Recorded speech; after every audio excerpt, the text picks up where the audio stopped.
Okay, John Kanellopoulos here. We're evaluating a young gentleman who came to us from the UK with a diagnosis of post-LASIK ectasia here on the left eye following hyperopic LASIK. This is a right eye, very even distribution of a hyperopic LASIK. We can kind of tell that he's hyperopic from the angle kappa here.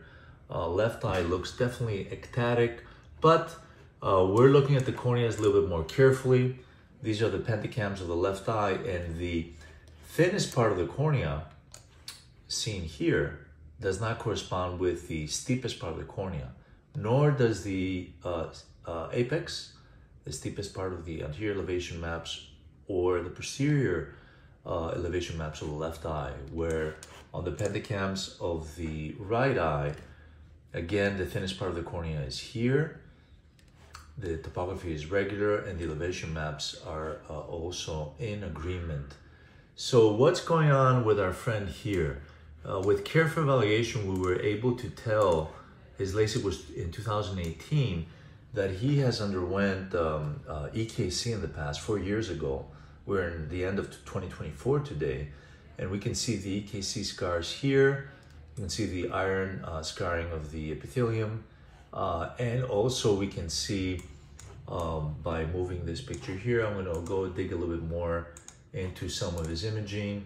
This is anterior segment OCT seen here in the left eye, and we can see here the subepithelial scars depicting a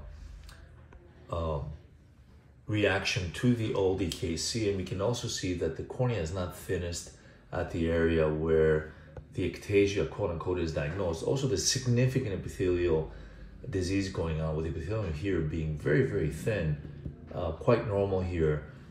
So on examination, we saw that there's a lot of mucus on the left eye. He is an avid eye wiping person, and his tissue touches and rubs onto the conjunctival surface, where the similar images on his left eye look almost normal.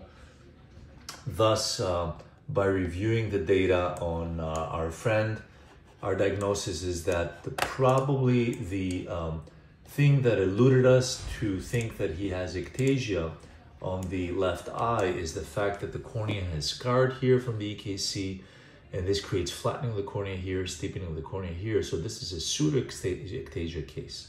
So our measures here is, of course, stop eye rubbing. We explained to him what mucous-fishing syndrome is.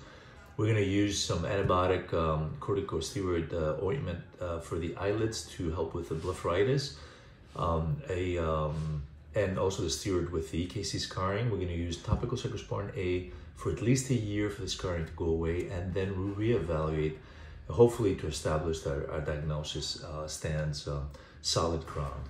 So we're seeing how with careful cornea imaging, we can really make the reverse diagnosis to see someone who, by all means, everybody has diagnosed as post-ectasia keratoconus, but indeed he is not. One last observation here, that this is really a thin cornea. I mean, this cornea has a thinnest of about 480 microns, and on OCT, 500 microns. So this was a borderline LASIK, hyperopic LASIK case to begin with. But in any case, at this point, our opinion is that we're not dealing with post-LASIK ectasia. We're dealing with the effects of scarring of the cornea, and we're seeing carefully how that can affect cornea imaging and vision, and create, this is the right eye, this is the left eye, a pseudo-ectasia picture, even on Placido topography, which we hope that will resolve as EKC scarring will subside with our long-term treatments. I hope you found this case very interesting. I think it's a pearl for really understanding cornea imaging and how the Scheimpflug imaging that uses light gets significantly interfered by cornea scarring and exaggerates the cornea curvature maps, which the Placido disc does not. But we also see how scarring flattens the cornea at the area of the scar and makes the cornea adjacent to that seem steeper as a response, thus very easily being confused with ectasia. We know that ectasia happens at the thinnest part of the cornea, and it has to coincide, steepest part of the cornea has to coincide with the thinnest part of the cornea. Again, wish you a very happy 2025. We're closing 2024 with another very interesting case.